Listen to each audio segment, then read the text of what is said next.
Indigenous Australian embraces King Charles at civil rights birthplace.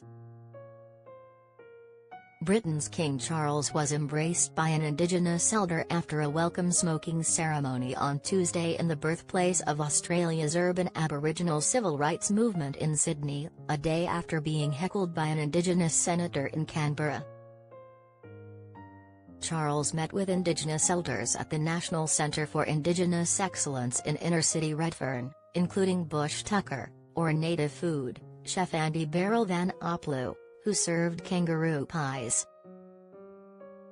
The king was embraced by Elder Michael Welsh, and a woman introduced herself as a member of the Stolen Generation, a reference to Aboriginal children systematically removed from their families decades earlier.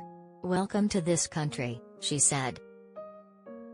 A day earlier, Charles was heckled at Parliament House in Canberra by independent senator and Indigenous activist Lydia Thorpe, who shouted that she did not accept his sovereignty over Australia, and demanded a treaty for Indigenous people. While the atmosphere at Redfern on Tuesday was respectful, some people who came to see the king expressed sympathy for Thorpe's actions. "We've got stories to tell, and I think you witnessed that story yesterday," Metropolitan Local Aboriginal Land Council chairperson Alan Murray said. In a radio interview with the Australian Broadcasting Corporation on Tuesday, Thorpe said she wanted the world to know the plight of our people. SD Asian Insider, Malaysia edition.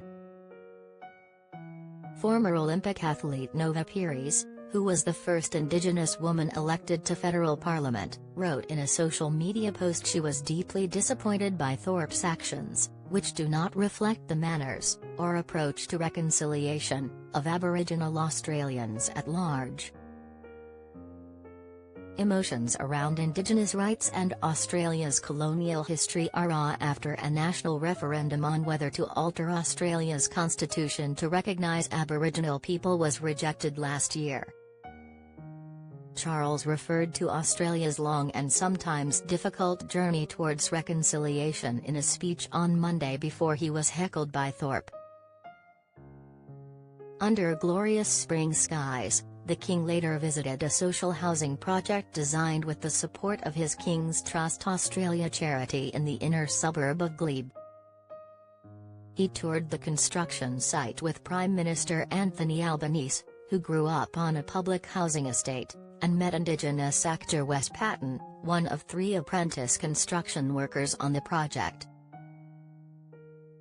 Patton played the son of an Indigenous politician in TV political drama Total Control, depicting the imagined first Indigenous Prime Minister of Australia.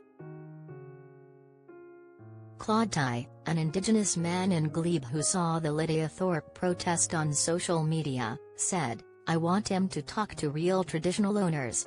There's a lot of us here." "She spoke for Aboriginal people," he added, referring to Thorpe.